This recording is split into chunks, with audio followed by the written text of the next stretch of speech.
In the villages of Bengal, there is a specific entity that strikes fear into the hearts of travelers and new brides alike. She is known as the Petni. Unlike other spirits, the Petni is born from unfulfilled desires and is known for her deception, often luring people to their deaths in the misty jute fields or near dark ponds. There is a saying in the villages that if you smell rotten flowers mixed with the metallic scent of raw fish, you should never look up into the trees.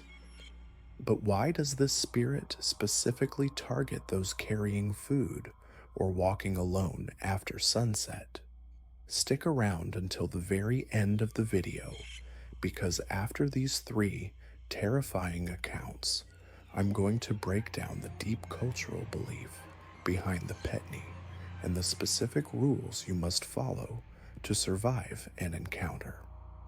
Our first story takes place in the district of Khulna, near the edge of the Sundarbans.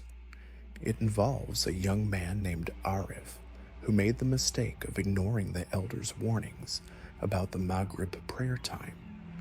Arif was a university student back in his village for the semester break. He was a man of science and logic, often scoffing at his grandmother's superstitions. One evening, his mother asked him to go to the local bazaar to pick up a large hilsha fish for a family dinner the next day. The market was bustling, and by the time Arif secured a good catch, the sun had already set. The call to prayer, the Maghrib azan, had finished echoing across the fields, signaling the transition from day to night, a time when locals believe the veil between worlds is thinnest. To save time, Arif decided to take the shortcut through the bamboo groves and the old jute fields. This path was narrow, muddy, and flanked by dense vegetation that blocked out the moonlight. As he walked, the plastic bag cutting into his fingers, he felt the temperature drop significantly. The humidities of the Bangladeshi summer usually lingered into the night, but here the air was cold and dry. About halfway through the grove, he heard a sound. It was the soft, rhythmic jingle of ankle bells known as pile. It was odd because village women rarely walked this path alone at night, especially not this deep into the bamboo. He stopped and shone his flashlight. The beam cut through the mist, revealing nothing but swaying stalks. He continued walking, but his pace quickened.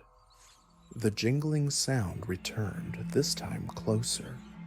It wasn't behind him anymore. It was coming from above. Arif looked up. The path was lined with ancient Sheora trees, their gnarled branches twisting like skeletal fingers. Sitting on a high branch, shrouded in the shadows, was a figure. It looked like a woman wearing a white sari, the kind usually worn by widows, but it was tattered and stained with mud. He froze. His rational mind tried to process it. Maybe it was a villager. But then the figure spoke. Her voice was raspy, sounding like dry leaves being crushed. She asked for the fish. Arif didn't reply. He clutched the bag tighter. The woman on the branch shifted, and that is when the flashlight caught her feet. They were twisted completely backward. Her heels were facing forward, and her toes were pointing behind her. Panic surged through him. He remembered his grandmother's stories about the Petni, spirits with backward feet who craved raw fish. He began to recite verses from the Quran, his voice shaking. The entity let out a shriek that sounded like a jackal in pain. She dropped from the branch, not falling, but slithering down the trunk head first like a lizard. Arif didn't wait. He threw the expensive hilsha fish toward the base of the tree and ran. He ran until his lungs burned and his sandals slapped loudly against the mud. Behind him, He heard the tearing of plastic and the wet, slapping sound of raw meat being devoured. He didn't stop until he reached the lights of his village. He arrived home, pale and feverish, and for 3 days he couldn't speak. He survived, but he never took the shortcut again.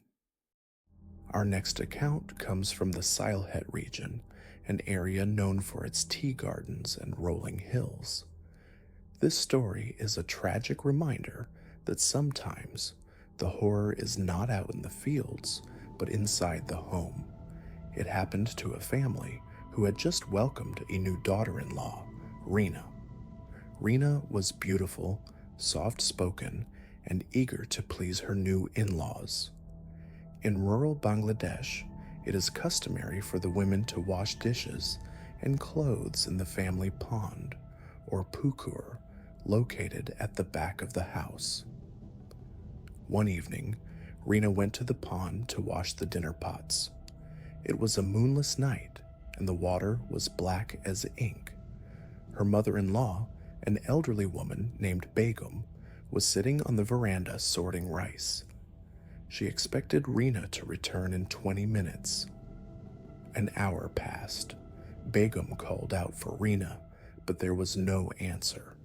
Concerned, she took a lantern and walked down the slippery steps to the pond.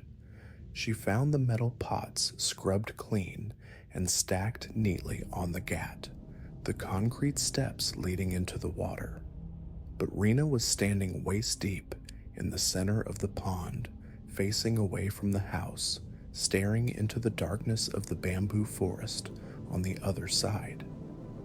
Begum called her name. Reena turned slowly. In the dim lantern light, Begum noticed something wrong. Reena's eyes were wide, unblinking, and entirely black, as if the pupils had dilated to swallow the iris. She waded out of the water silently, her wet sari clinging to her skin. She walked past her mother-in-law without a word and went straight to her room. Over the next few days, the household descended into chaos. Reena stopped eating cooked foods. The family would wake up in the middle of the night to hear crunching sounds coming from the kitchen. One night, Begum's son, Reena's husband, woke up to find the bed empty. He found Reena in the kitchen, squatting on the floor in the dark. She was eating raw fish heads from the waste bin, bones and all. When he screamed, she looked at him and hissed. Her strength was unnatural. When they tried to restrain her, she threw 3 grown men across the room. The village imam was called, but the entity inside her laughed at the prayers. It spoke in a voice that was not Reena's, a voice that was deep, guttural, and mocking.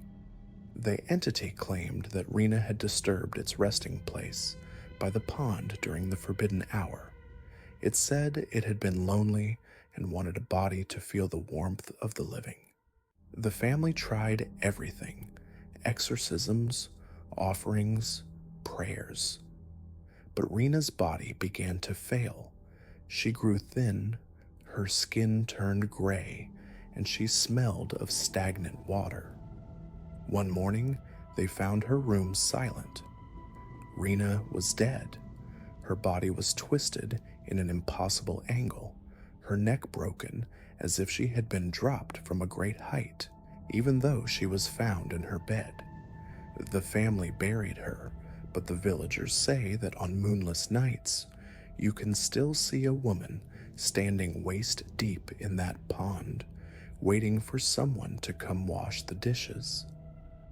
The final story takes us to the desolate highways connecting Dhaka to the northern districts. Truck drivers in Bangladesh often drive through the night to avoid traffic and police extortion. They are a hardened group of men, not easily scared, but there is a stretch of road near the Sirajganj district that many try to avoid after midnight. Kamal was a veteran truck driver. He had been driving for 20 years, and had seen his fair share of accidents and highway robberies. One foggy December night, he was hauling a shipment of garments to the port.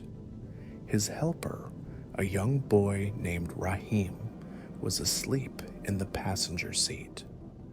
The fog was thick, reducing visibility to just a few meters. Kamal was driving slowly, his eyes straining against the gray wall ahead. Suddenly, he saw a woman standing in the middle of the road. She was wearing a red bridal sari, the gold embroidery glinting in the headlights. Kamal slammed on the brakes, the massive truck screeching to a halt just feet away from her.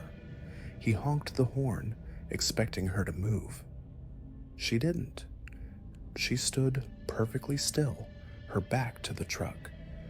Annoyed and worried it might be a trap set by bandits, Kamal told Rahim to lock the door. He put the truck in reverse to go around her. As he maneuvered the vehicle, he looked in his side mirror. The woman was gone.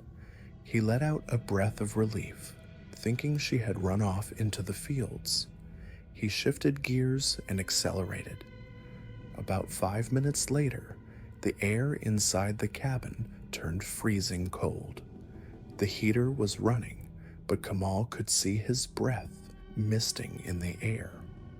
Rahim woke up, shivering, and asked why he had turned on the AC. Kamal looked over to tell him the heater was on, but the words still died in his throat.